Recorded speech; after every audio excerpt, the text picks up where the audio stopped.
In a debate at the Business Council Summit taking place in Gallagher Estate. A number of leaders of the various political parties will be engaging there, and currently on the lectern, we're told, is General Bantu Hlabisa.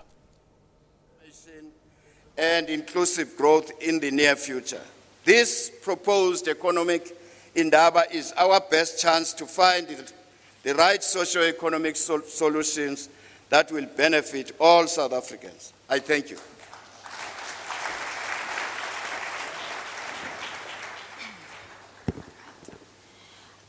When Ntate Chris Hani was released from prison in Botswana after Umkhonto Wesiso had encountered their first battle in Rhodesia, he went back to Tanzania.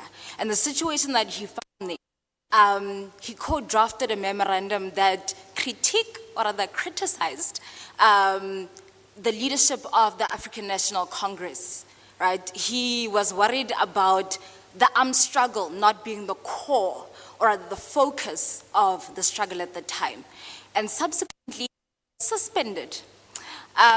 This following person that will come up to the podium is one, yeah, you can see where I'm going with this, yes.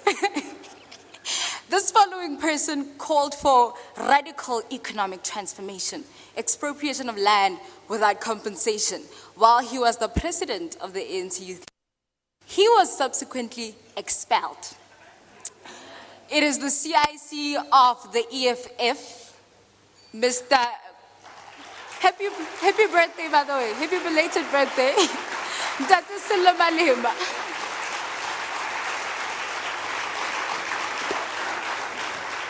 Thank you very much. Our moderator, Mapaseka, the BBC President, Sandile Zungu, and the collective leadership, President of Youth, the spokesperson of the ANC, the policy head of the DA, President of the IFP, Minister of Women, and all important people gathered here and delegates. President Zungu, I also saw former leadership of BBC, Selloras Tab, who was trying to do something similar to this. I don't know if he will succeed. Let us begin with the obvious, crucial question, and that is the post-1994 business regime has maintained and seek to maintain consistently the colonial role of black people in a predominantly white economy, which is to be merely managers.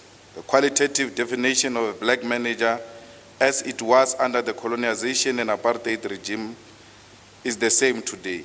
A mere executive who manages the common affairs of the bourgeoisie, who are white, racist. And this is a reflection in the forms of crisis which are facing our country today. The dependable and statistics South Africa told us that in the last quarter of 2019, more than 10.3 million people are unemployed, and 9.3 million of them are black people. These are young people full of energy, willing and ready to work today. Even those that have looked for a job and have given up on looking. If there is an opportunity to work today, they will work. There are 8.1 million young people between the age of 15 and 34 years of age, people who are supposed to be transiting from dependency to the stage of independent, productive members of society, adding value to the country's GDP, but are not in education, training, or employment. They are idling and doing nothing every day, and this is a sign of a serious crisis. The economy is not growing. Instead, it is going in the opposite direction, and this has been the case for many years now. There are those who are in denial about this reality. According to the Stats SA figures released on Tuesday, we are in a recession, not in a technical recession, Mr. Pulemavi. This is a third recession since 1994, and we've had two of these recessions under the new dawn with investment envoy, investment summits, and investments pledges. All the sectors that are supposed to form the core of industrial policy suffered negative growth. Manufacturing, electricity, gas, water, transport, communication, agriculture, and trade. Even government suffered a negative growth of 0.4%. Those who are responsible for growing the economy are living in their own bubble of hallucination and ignorance. The Minister of Finance says we have a strong economy and will bounce back. The Governor of South African Reserve Bank says South Africa must listen to the Minister of Finance to avoid crisis. But the reality is that we can't listen to a minister who's saying nothing. The state-owned companies are even in much deeper crisis. Eskom, Dinel, Transnet, PRASA, water boards, the SABC, and the list goes on. Eskom is a serious and bigger threat to the fiscus and the South African economy. The collapse of Eskom will lead to unimaginable collapse of all of us in this country. Government has put guarantee of more than 480 billion with an exposure of almost 400 billion. Eskom debt guaranteed by government is more than 350 billion. This is 72% of total government debt guarantee. It means that Eskom collapse tomorrow. We must go to government budget and get 350 billion to pay the debt of Eskom. Last night, the Eskom board told the Standing Committee of Public Accounts in Parliament that they've got no plans, they don't even know where the money will come from to service this debt. There's no guarantee that there will be electricity tomorrow. You cannot even the small business because even the smallest business needs electricity. We are told that there is a turnaround strategy in Dinel, but Dinel is also in crisis. Revenues are declining in Dinel. We have realized that Dinel has lost almost 1 billion, and we are going to lose more. There is no clear turnaround strategy. We have seen under the new dawn, more than 700 million of rand invested in research being reduced to mere 100 million. How do you compete for international contracts in innovation spaces when you are sitting with old research, ending very beneficial relationship with institutions like CSIR? This is happening under the new dawn. If it was Zuma withdrawing all of these investments in research and all those types of things, they would have said he's uneducated and doesn't appreciate the need for research. But these are the people who claim to be educated, appreciate the importance of research and innovation, yet reduce resources for such initiatives. PRASA is looted. There is nothing left in PRASA except the name PRASA. We are having a situation where PRASA electricity is cut not because there is load shedding, but because PRASA is simply failing to pay electricity. And this leads to hundreds of workers, domestic workers, petrol attendants, teachers, stranded in areas like Cape Town. And those are the people who have bought tickets, monthly tickets. And if they are not moving, they've got no alternative because they've invested all of their money in those monthly tickets. Minister of Transport heard for the first time that the PRASA budget will be reduced when he was listening to the budget speech in Parliament, which means that even the New Dawn doesn't plan collectively. They do not know what they are doing. We have a problem of lack of transformation in the economy. And this economy which is not growing, white-owned. This economy which is not producing jobs, it is white-owned. It is not owned by black people. But there is no serious criticism of it because it is white-owned. Imagine if this economy was to enter recession if it's owned by black people, will be referred to as another failed African state. But if it is white-owned and enters recession, all types of nice names are found to justify why we are in a recession. 5% of the total banking sector assets are controlled by Standard Bank, FNB, ABSA, Capitec, First Rand, and all of them are white-owned and controlled. The insurance sector, forget. There is no even significant space for black people. It is white-owned, and they collude because they sit in different boards. You find the CEO, my way, sitting in a board of Santam, yet they say they are two competing companies. We have a problem of manufacturing in South Africa, and even what is called manufacturing in South Africa is actually not manufacturing, it is assembly. Because vehicle manufacturing, which accounts for more than 35% manufacturing output, is white foreign owned. So things come from outside to Mercedes-Benz South Africa and they get assembled here, and we are told that is manufacturing. It is not true. VW, Toyota is Japanese owned, VW is German owned, Ford is American owned. Whatever assembling they are doing here, it means it is produced in their countries and it produces jobs for their people in their countries, and only to come to be assembled here in South Africa. The same thing in agriculture. For those of us who are involved in agriculture, every time when we go to livestock auctions, you'll find white people selling to each other the livestock. Because even if we go, we are just spectators. We do not have the necessary resource to compete with them.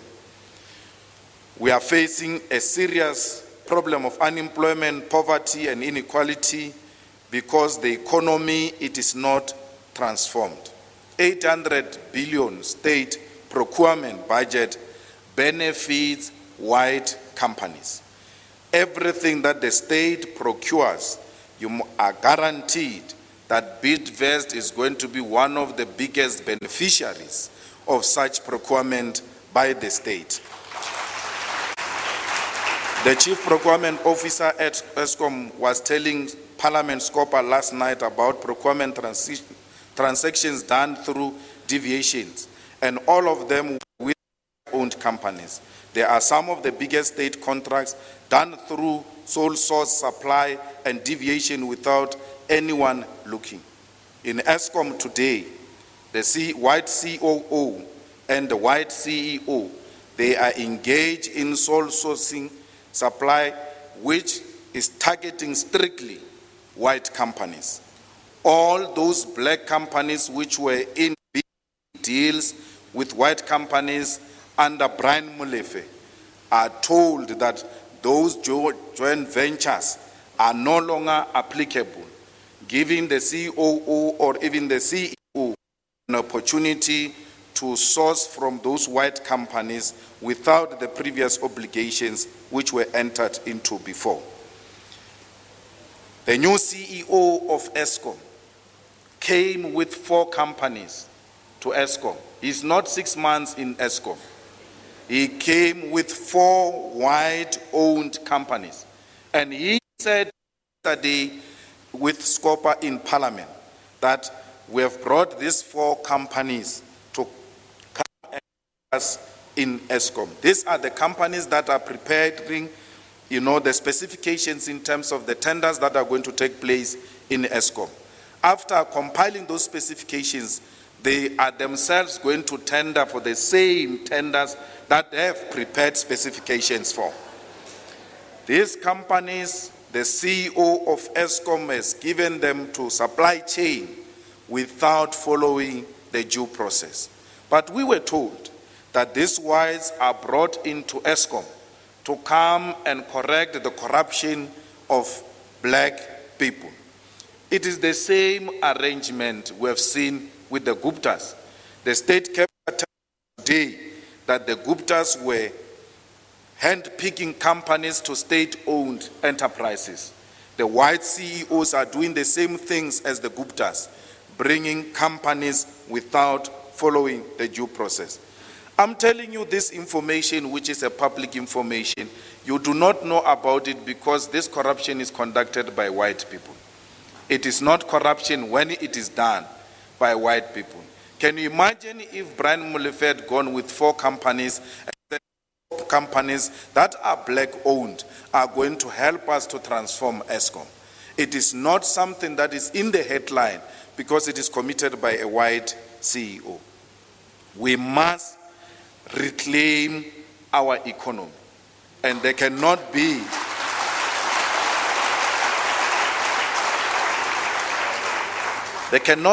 a reclaiming of the economy without a fundamental change. The white people tell you that the way you want to go about it, you are going to disrupt and collapse this economy. But the reality is, and I'm happy I'm speaking to the black elite here, many of you have gone through renovation of houses. You know what happens when you renovate a house. There is disruption. There is no way we can transform this economy without disrupting this economy.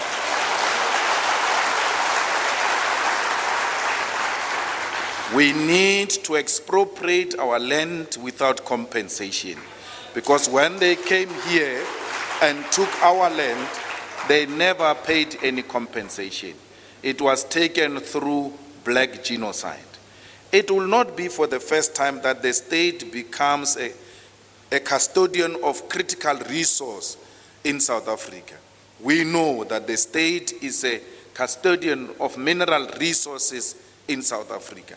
These mineral resources were before owned by private companies, and the state adopted a policy that made the state a custodian of mineral resources. Now calling for the state to be a custodian of a natural resource called the land. It is not different from the mineral resources. That which we are calling for was done before through mineral resources. And when we say let the state be the custodian of the land, we do not mean that the Van Tonder who owns a farm there is going to be taken from Van Tonder. Van Tonder will own that farm even when the state is the custodian of the land. And he will only own it if he continues to do what is the purpose of that land. The day he stops farming, he loses that land and is given to a person who's prepared to continue farming in that particular land. No one loses a house. You continue to own that house for as long as it is used for residential purposes. But once you turn it into a massage parlor, it is no longer serving its purpose. Therefore, it must be given to a person who will use that land for the rightful purpose. This message, they understand it very well.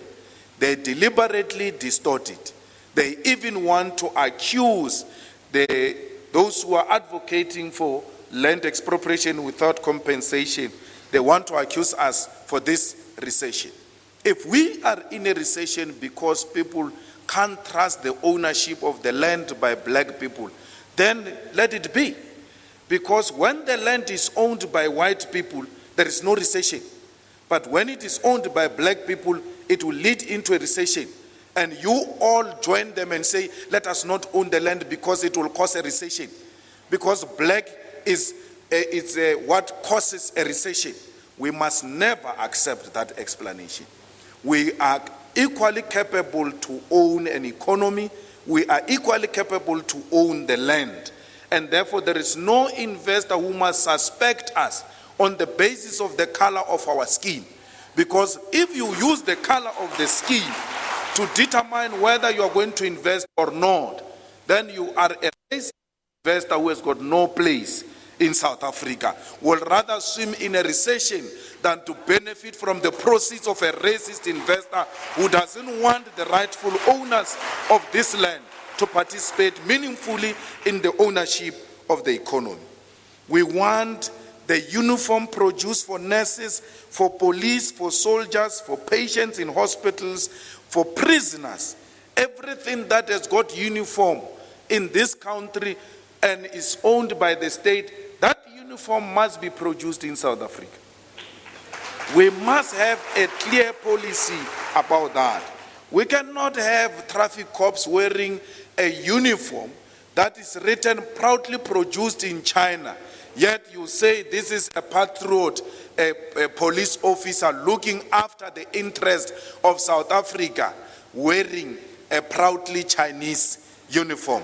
It's an insult to all of us as South Africans, and I don't understand why our government cannot take a simple position that says the food we are going to eat in hospitals, in prisons, in schools, those food are going to be produced from the farms from South Africa. And if we are going outside, we'll go to Africa.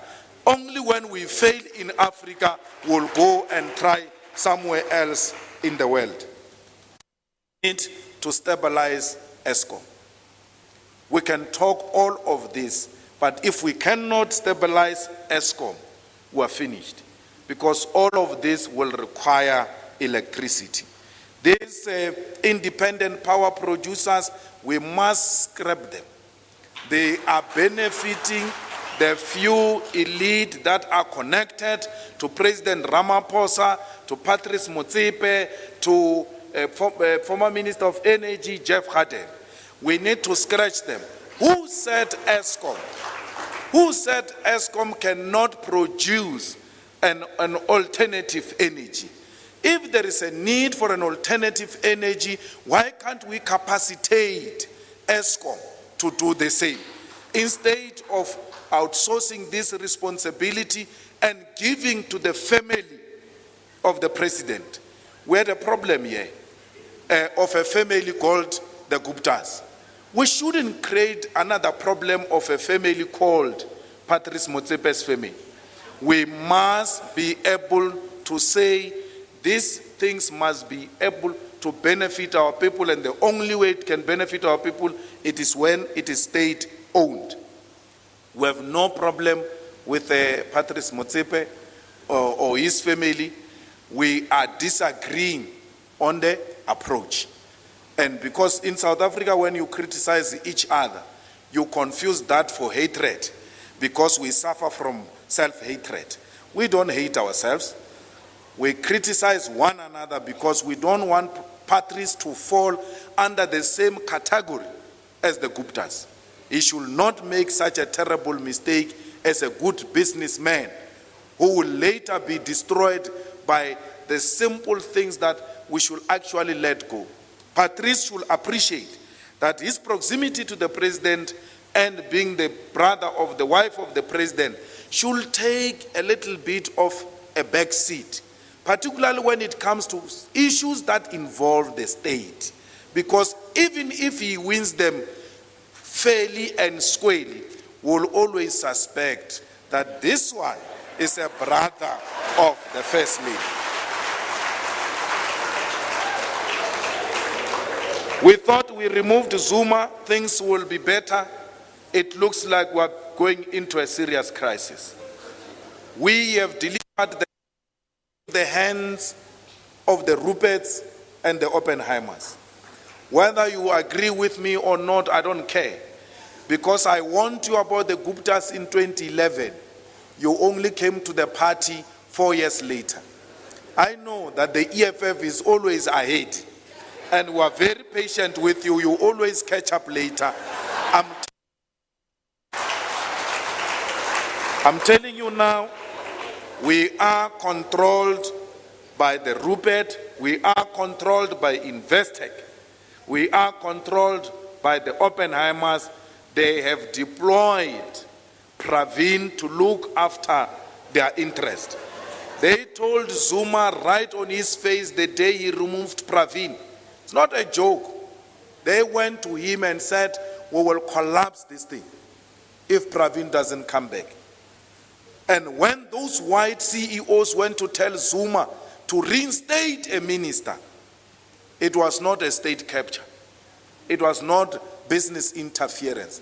The white owners of the economy told Zuma that if you remove this one, you don't reinstate this one, we will collapse this economy. We'll take that which belongs to us and leave.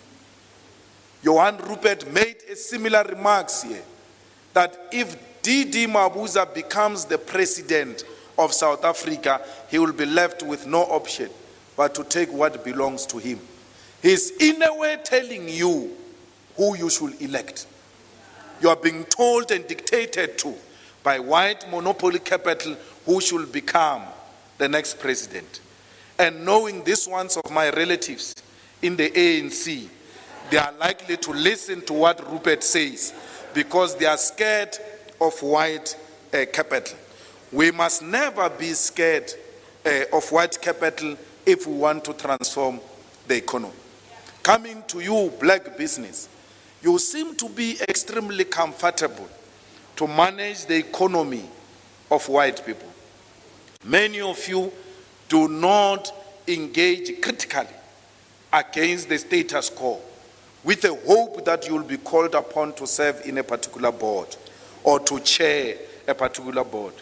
You want to be in good books.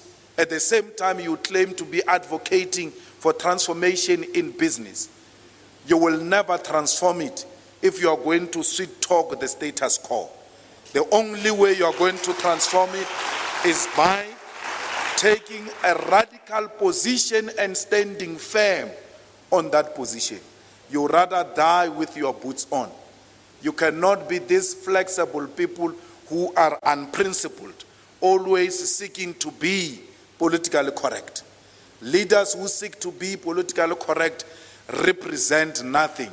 They are actually political amoebas. They are shapeless. They change form and shape as they go along. The EFF's year, the theme of the year is a year of action against the racist financial sector in South Africa. It is racist, all of it, because we are all profiled. Even Motsepe is profiled. By virtue of being a black African, we are all profiled. We are treated like we are criminals in South Africa. As long as it's a black person, extra measures are taken to see if you qualify for this loan. If you die and it is reported that you are dead, and even death certificate is supplied, are made to confirm if you are dead. Because criminal, even when you are dead, they can never trust you. We are being profiled. It had to take a black family to carry a dead person into an old mutual offices in Durban to show them that indeed this person is dead, because death certificate is not enough for financial services to be provided for black people. So we can talk anyhow we want to talk. Without a radical stand, we are going nowhere.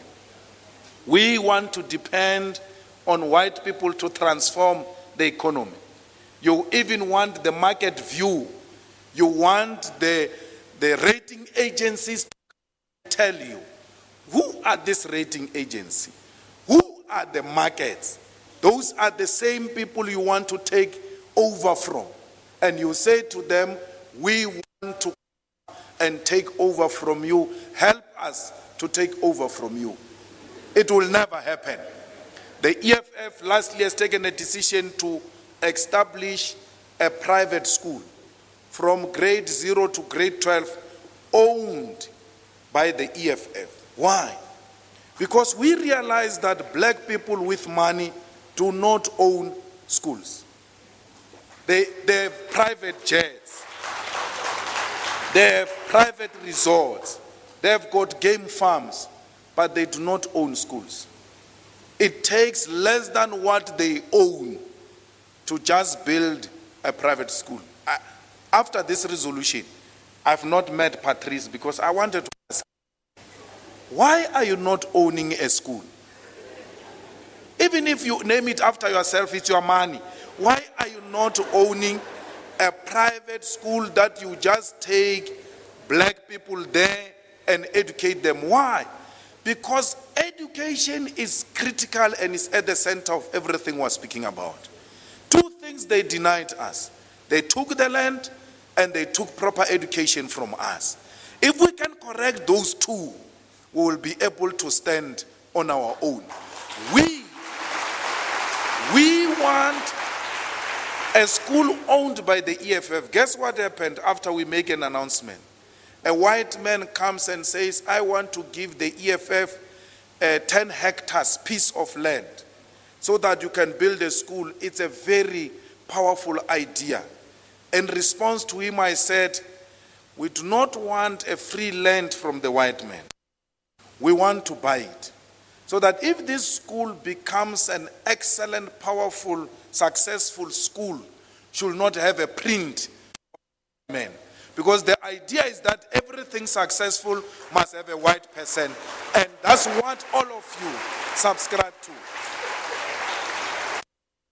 I want to lead a project without a white man's footprint, and I want it to succeed so that from the beginning and the end, there is no white man who has made any contribution. But if they come, they will come as employees and will pay them.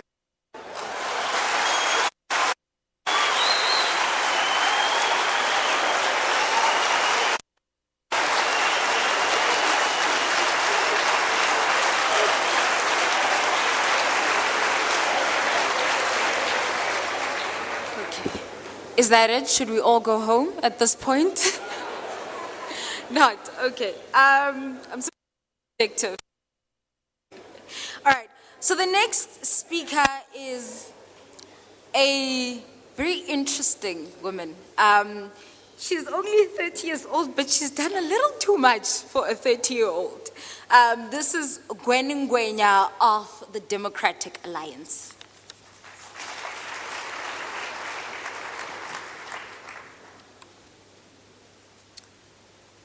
Good morning, everyone, and I would like to thank the Business Council for making sure that there is such a platform for robust discussion, and I assure you that I intend to use this platform exactly for that.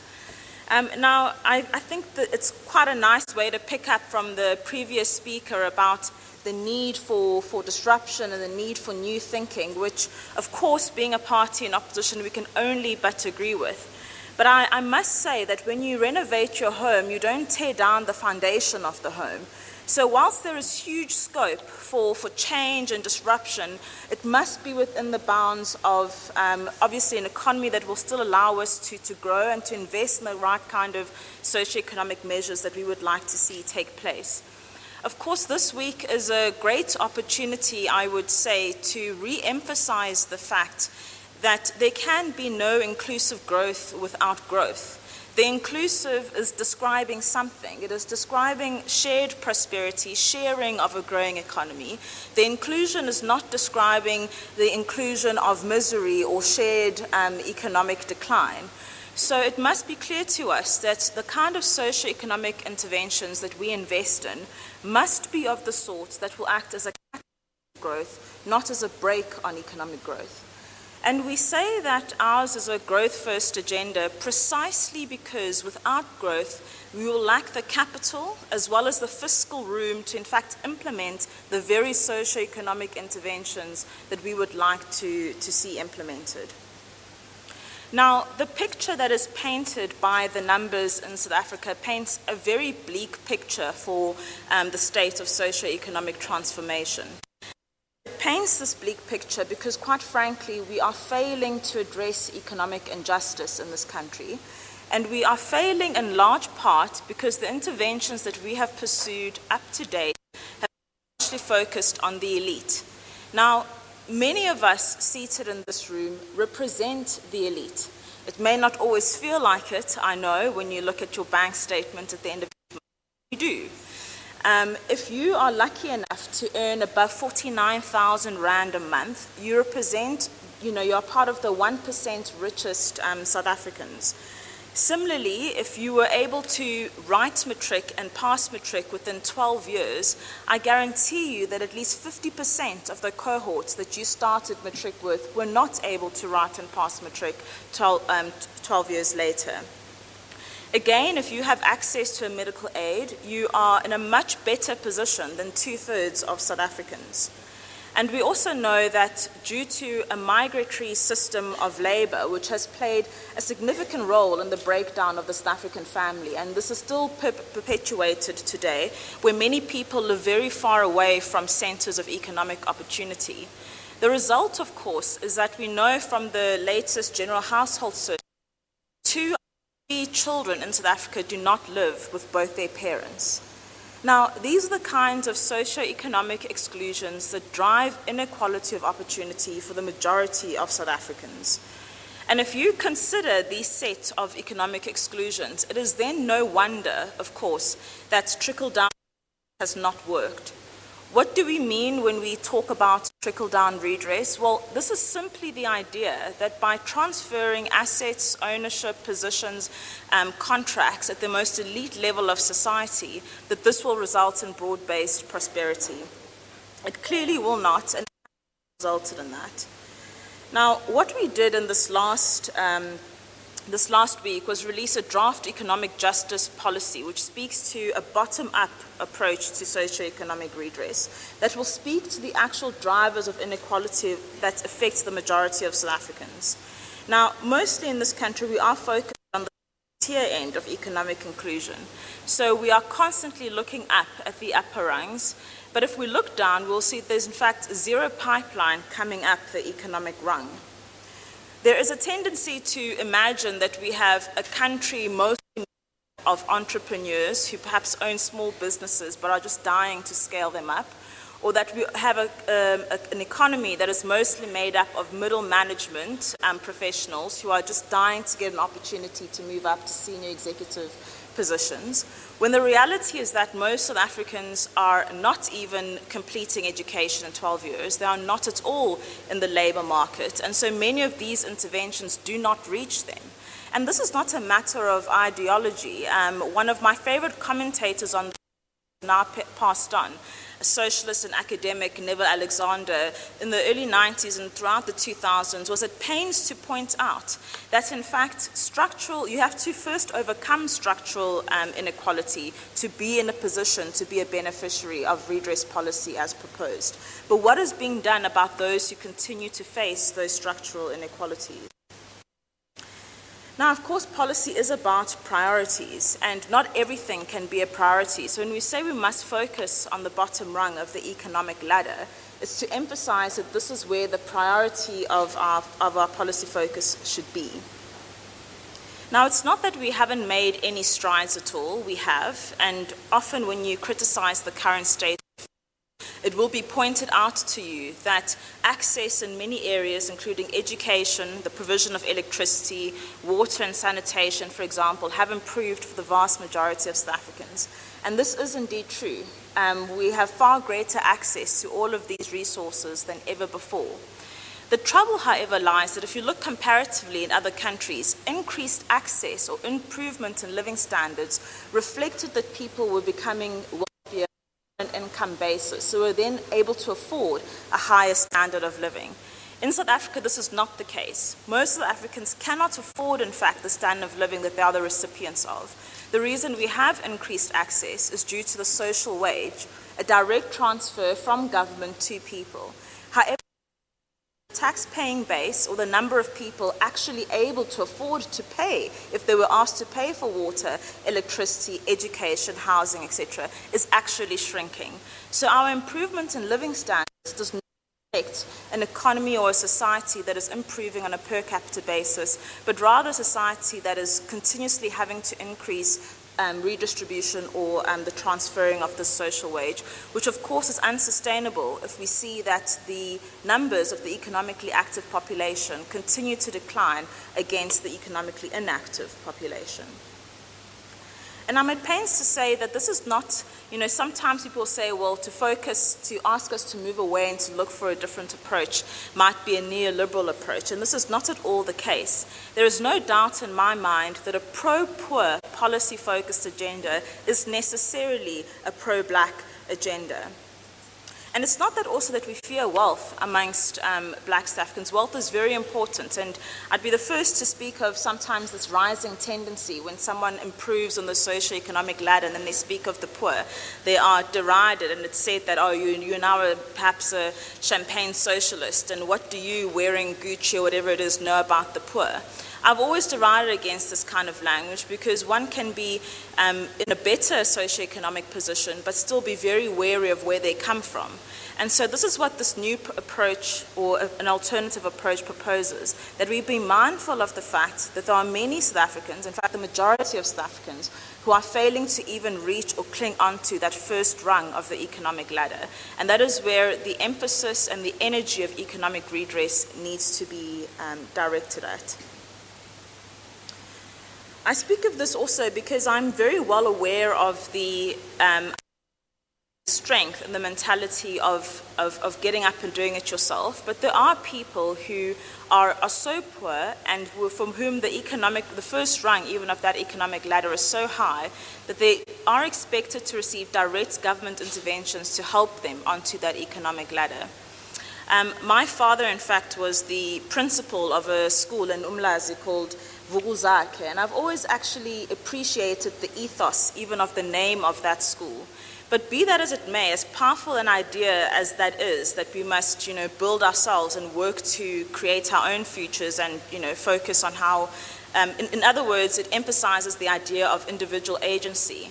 But be that as it may, we must recognize that there are people who cannot even exercise that agency and need help to at least reach that first economic rung of the ladder.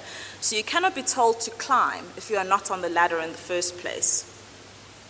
So what are we then proposing? What are the kind of interventions that a properly focused redress policy would focus on in order to ensure that it is targeting the majority disadvantaged of the country as opposed to targeting those who are already at an upper level of the economic rung? Well, these are policies that focus on areas such as spatial inequality, and we've mentioned again the continued breakdown of the South African family due to the fact that so many people live far away from areas of economic opportunity. And here specifically, we propose interventions to address spatial inequality and land reparations that are different from the circumstances people lived under before. It cannot be that land reform means that people are continued tenants of the state. This was the situation already under apartheid. People leased land from the government. You cannot call this land reform. Land reform would be an agenda that transfers ownership, title deeds, formal ownership to those who live on that particular land. So I think this is a very important part of our land reform proposals. And furthermore, that not only are these people owners, but primary transfers of the land that we need to look at must primarily come from state-owned land.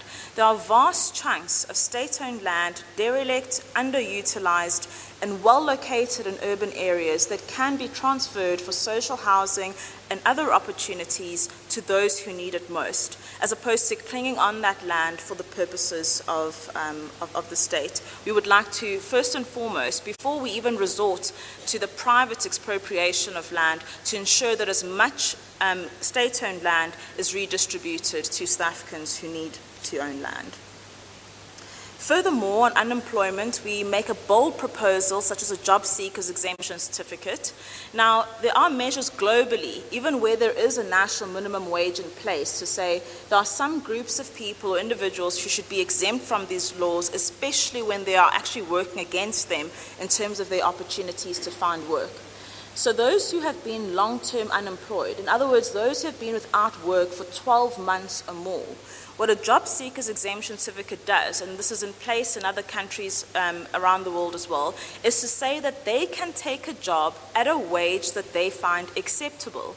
Now, of course, there are many people who will throw up their arms and say, how can you say some people will be allowed to exempt themselves from a national minimum wage? Because we are very clear about what those people's options are. their options are not between a higher wage or a lower wage. Their options are between a low wage or no wage at all. And so when you prevent them from taking that lower wage, you're actually isolating them or restricting them to a life of no wages at all. So we think that there's nothing more decent of a wage than an actual wage, no matter how low it is, if that person is prepared to work at that particular wage. And the restriction there, of course, we must remember to be mindful of, is that it is restricted to those who are long-term unemployed. So it is a long-term unemployed exemption certificate, because what it means is not that you have lots of opportunities. What it means is that you've spent 12 months without work, unable to find work at the minimum wage. So what this does is to free you up to be able to seek an exemption, say, now I have found work, but it is below this the minimum wage, and a low wage is better than no work at all. And we found that this is absolutely essential because companies or small businesses in various types of sectors are able to apply for exemptions. And employment is a two-way relationship. If there are certain categories of employers who are able to apply for labor exemptions, it makes sense to me that individuals should also be allowed to exempt themselves should they so wish to do so. Now, some might argue as well that we are perhaps letting corporate South Africa off the hook. Where is the role, since some of these interventions that we highlight around addressing spatial inequality, around unemployment, even our interventions around addressing childhood stunting, which I actually must very quickly mention because this is an issue that has lifelong consequences for many of South Africa's children, but also dampens the efficacy of later interventions. So we are sometimes very focused on later interventions, like about what we do about spatial inequality, what we do about the basic education system. But by the age of 3 years old, many children are already stunted, meaning that they have a low height for their age group. But that has numerous economic and social consequences later on in life. And so we believe that so important is it to address this particular policy area that the child grant should be raised in terms of providing a top-up food grant to the food poverty level. Because at the moment, if you receive a child grant, it is not actually even enough to provide a properly nutritious diet, even if you wanted to do so, because the child grant falls below the food poverty line. So we would propose topping that up with the food grant to ensure that at least the grants received match the food poverty line, which gives families a fighting chance to be able to fight childhood stunting. Now again, we say that most of these interventions are about if we were to be in government, or the places where we are already in government, such as in the Western Cape, would do. But what do we expect of corporate South Africa? Now, we don't let them off the hook because any government around the world recognizes that one can amplify their social interventions and their social impact by choosing very carefully the kind of businesses you want to do business with. So public procurement, for that reason, is a very important lever to align the kind of business you do business with your broader socioeconomic objectives. But we've highlighted that the important socioeconomic objectives are the ones that drive inequality of opportunity on the ground, not just at the upper rung of the economic ladder.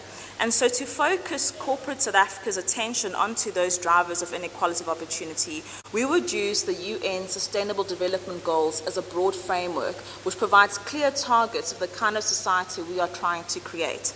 There can be no doubt in anyone's minds that a society which has achieved those 17 SDGs, in other words, a society that has zero poverty, that has reduced inequality, where everyone has quality education, you have addressed gender inequality, and I could go on about the rest of the SDGs. There is no doubt that if we can achieve that, we will become a more economically inclusive society. There is absolutely no doubt.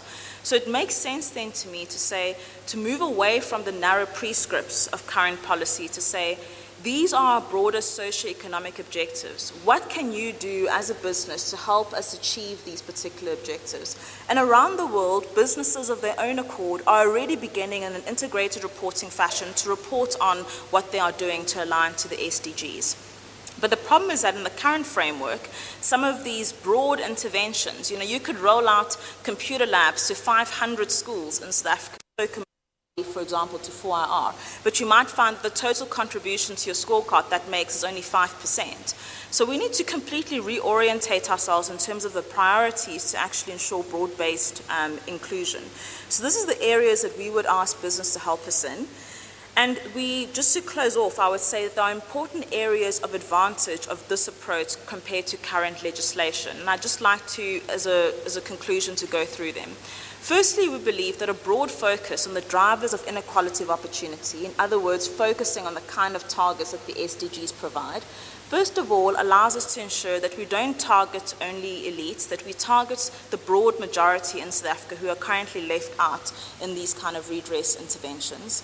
Secondly, we move away from very narrow prescripts, which sometimes make it difficult for all companies to comply, but we present a broad framework of 17 socioeconomic goals that as a business you must find space to align yourselves to, and which businesses around the world are already doing so.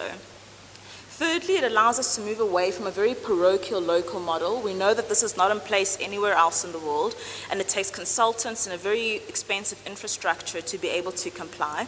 And we're also not just thumb-sucking this. We know this because the latest business climate survey that was released by the EU Chamber of Commerce, and this is a particularly important group of companies because they represent our largest trading partner of companies, highlighted the current legislative framework, particularly the BE as currently envisioned, as being their singular or number one top legislative challenge to doing business in South Africa.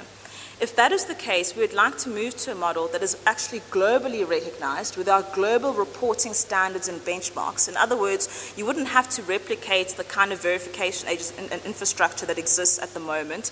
There are already benchmark indices, reporting standards that are being developed globally for companies to comply with. Lastly, the point that I would stress is that long are the days of corporate social impact being seen as philanthropy or where you're just throwing money down the bucket and you don't actually expect a return. There's a emphasis now that actually social impact can be aligned with returns, and indeed business can expect to see returns from their social investments. Moving towards this framework would ensure precise data. And the reason why we can boldly not only would a focus on SDGs, not only would it not deter investment, but we could make a much, much bolder claim than that. We can say that it would actually drive returns and improve corporate profitability, because there are a growing number of investors, asset managers, etc. globally who are specifically looking for companies with strong SDG commitments and awareness to contribute towards. This is obviously due to many reasons, rising consumer awareness as well as shareholder activism, but many asset managers in their investment mandates are looking to invest in companies that are clearly sustainable and geared towards the future. By aligning South African business to this particular framework, I do believe that we're sending a strong signal globally that we care about not only making a social impact, but ensuring that we do so in a sustainable manner.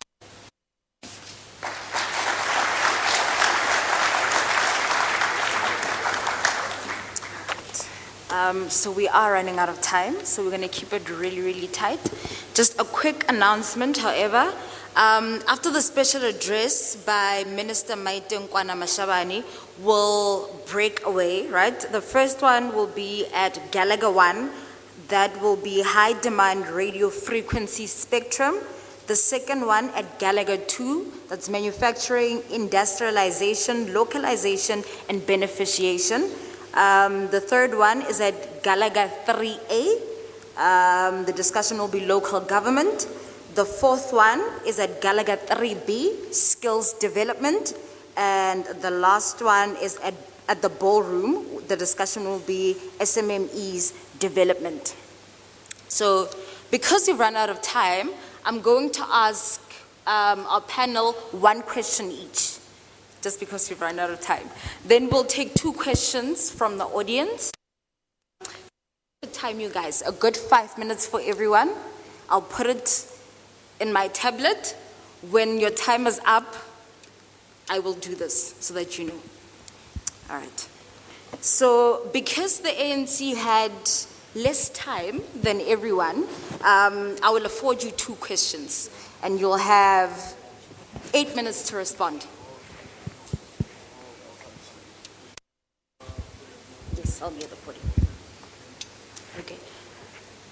The Minister of Finance allocated a good 248 billion to basic education. That's the most expensive item in our budget, which is amazing for basic education. There's also been an introduction of early childhood development that is supposed to ensure that learners can read for comprehension by the age of 10. There's also been an introduction to robotics and coding. This was implemented from grade R till grade 3. There's a bit of a disconnect there because my understanding, Chinese kids who are able to code at 7 years old are able. So, number one, plan to bridge that gap. And also, because of the differences between our more developed provinces like the Western Cape, Gauteng, etc., and the Eastern Cape and Limpopo, how will you ensure that we correctly and roll out the coding and robotics in the Eastern Cape, where students are learning under trees, and in Limpopo, where they hardly receive their textbooks? Okay. No, thank you very much for that. Of course, we'll not go into the details. We have got members of the executive who are deployed as ministers of the African National Congress, who are expected to effectively present plans on the things that they are going to be doing to give practical expression to what the minister shall have pronounced on budget speech. The fact that the ANC-led government is already directing resources towards early childhood development is on its own a step in the right direction. It reflects commitment to make sure that young people in this country, especially those that are still of a school-going age, could be given the necessary skills that are commensurate with our own growing economy.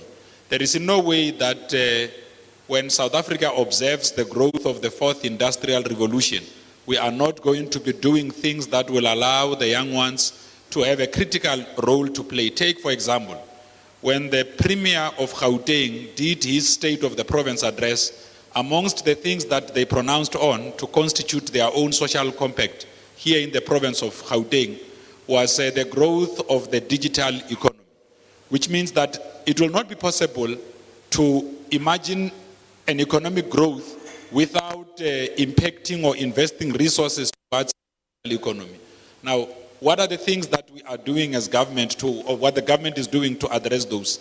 Amongst those is the rollout of the wireless open access network to make sure that there is shared usage amongst the disadvantage of spectrum, but to also make sure that in trying to use that important resource, you also make sure that even your own telcos could be able to use empowered entities, some of those that are members of the Black Business Council, on a shared network scale.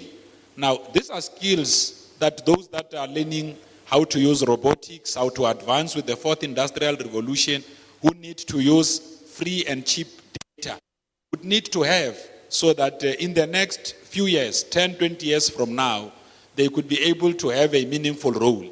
So, talk about building the South Africa we want. Such must be expressed by the investment we make today to be able to protect the future. That other advanced economies, like China, as you correctly state, have already gone ahead to do this, doesn't mean that we are late. The fact that we are doing something is a reflection on its own that we do appreciate that, better late than never starting at all. If we don't start, it means that we are not preparing our young ones to be able to play a meaningful role going into the future. Of course, as it relates to every province, I just did one simple reflection on Gauteng. The president of the African National Congress, who's the president of the Republic, also spoke about what we are doing to eradicate mud schools. It's not just eradicating smart schools, it's also about building smart schools throughout the country, making sure that young people from a very early age have got access to tablets. They can start communicating using emails. They've got robotics, like you are correctly saying, where they could be able to file and ask a range of questions. I mean, today, young people who are doing a grade 11, just today, are already being taught about the Potter's model, something that most of us came across when we were doing our own master studies, which begins to tell you a story of how much our own education landscape has advanced. You know, there's a very important point that General Hlabisa makes about us moving towards a low carbon economy as part of responding to climate changes and all of that. Part of doing that is going to require the interface with the digital economy as well. It's going to require how we advance the use of whether it's robotics. It's going to require us making sure that we even lessen the cost of data. We must welcome the steps that were led, or the efforts that were led by the African National Congress to make sure that data falls. Because with the falling of data, it means that the using of all other learning instruments as provided for by the fourth industrial revolution would become even much easier. It means that Minister Mboweni is making would also be put to good use. The expectation is that beyond early childhood development is that organizations like the Black Business Council must themselves also be seen to be embracing the technological ways of doing things, making sure that even in the far afield here in the country, many other people have got access to the work of BBC. They know how best they can use BBC through the advancement of all these various President Zungu to be able to access, network, and also get exposure to opportunities out. Just when the ANC was reaching that 8th minute, when it only used 7 minutes in the past. Okay, no, thank you very much. No, that's because I'm asking you a second question. Right, so you've reached the halfback of your time. So only because I feel like maybe the panel might roast the ANC, I'm going to say this. The one thing that we can appreciate about the African National Congress that they've been able to do is the peaceful transition of power democratically. And from 1994, there was no civil war, A. And B, the fact that I think this is President Mandela who said that he only stayed for one term. And after that, every other president, there's been some level of peaceful transition, right? And yes, our trice politica contributes to that. Yes, our constitutional presidential term limits contribute to that, but they've been able to have that peaceful transition, even though nowadays the presidents are not able to serve their full terms. So my second question is to do with of land without compensation. After the ANC was re-elected to be the ruling party in South Africa, President Matamela Cyril Ramaphosa went to an investment conference hosted by Goldman Sachs. And he said to the investors, look, your land is safe. There's nothing to worry about, right? However, there was this rhetoric of expropriation of land without compensation. He said that it's state-owned land and municipal land that will be expropriated. So I just need clarity in terms of which land will be expropriated. Because according to Africa Tech, the state only owns 14% of the land in South Africa. So are you going to expropriate? Are you going to expropriate that 14% and ensure that there is a true redistribution of wealth in South Africa, just based on 14%?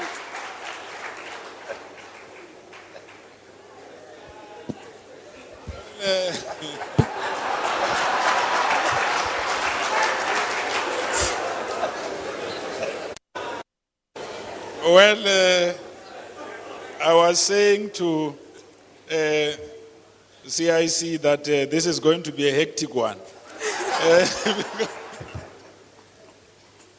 Well, safe to say that there are public hearings that are currently ongoing. As it because these public hearings are important to allow us to give a fair understanding on how the ANC views the expropriation of land without compensation. You see, there are areas where we agree across political parties. And this is the point that was made by the Commander-in-Chief of the Economic Freedom Fighters, that political freedom without economic freedom is meaningless. We need to give our people the rightful ownership of land so that they can play a greater role in the economy. So as it relates to which land gets to be expropriated and which one we leave out, there is already a process ongoing that has got to do with the amendment of Section 25 of the Constitution, so that we are all at one. What I can assure you is that the ANC is going to undertake the expropriation of land in the most responsible manner. No, because, while we are about an inclusive economy, we do recognize the imbalances of the past and understand that in everything else that gets to be done, it must be the African masses, the black people of this country, that become the primary beneficiaries of all of our interventions. By the way, when we led the ANC Youth League, it was at this venue, amongst others, where we discussed policies like the nationalization of mines, for instance.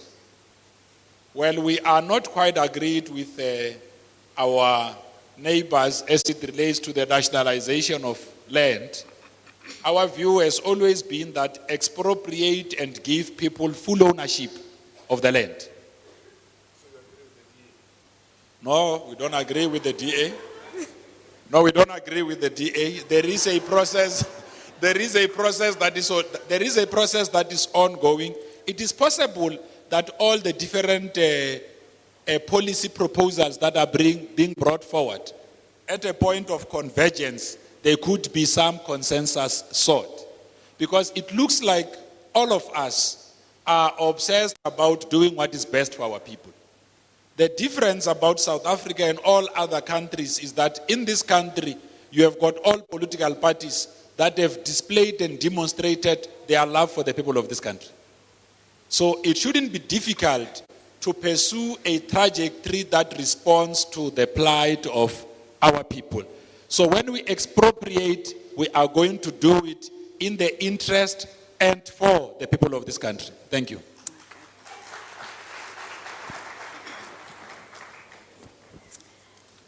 General Hlabisa, we spend twice as much on prisons and the court system as compared to NSFAS and TVET colleges combined. So essentially we are treating the symptoms of the problem, right? People who are not educated are bound to be criminals. So how would a UDM government... All right, leaders of various political parties engaging in a debate at the Black Business Council Summit taking place at Gallagher Estate. We caught just the tail end of UDM leader there, Bantu Hlamisa's address earlier on, but we also heard from the EFF-CIC, Julius Malema, speaking about, among other issues, electricity challenges in South Africa. He said, you can't even start a small business here in South Africa because even the smallest business needs electricity. So calling for the stabilization of Eskom, the need for constant, reliable supply of electricity. He went on to talk about independent power producers and saying that this should be scrapped. Rather, you should capacitate Eskom. On the issue of PRASA, he said PRASA is looted, his words, saying there is nothing left in PRASA except the name PRASA. And this comes as a time, you remember, that the Minister of Transport, Fikile Mbalula, is currently addressing the issues in the Western Cape with regards to PRASA, talking about the trains, the Metro Rail Central Line, getting it back, and something called the Central Line Recovery Program. So that was that issue with regards to PRASA. He also CEO, Julius Malema, this is, said that there is a lack of transformation in the South African economy. We also heard from Ngwenya from the DA, spoke about the need for disruption and the need for change, but it must be within the bounds of the economy that allows us to grow. And she was talking about a pro-poor policy agenda is a pro-black agenda. She was saying that we need to be mindful that many South Africans are battling to even get on the first step of the economic ladder. And she spoke about spatial equality that needs to be addressed and call for state-owned land to be redistributed. Towards the tail end of that, we heard the ANC's Malema responding to a question, talking about the importance of early childhood development and speaking about something called the wireless open access network as a tool to help the youth. And I guess it's all about the youth playing a meaningful role in South Africa. So we're going to keep a close eye on what's happening there in Gallagher Estate. If there's anything important there, we'll go back there in terms of it. We've got one ear on it. But I want to take you to another press conference, another pressing issue happening in the Western Cape, Cape Town to be precise. As of yesterday, about 200 people were still camping out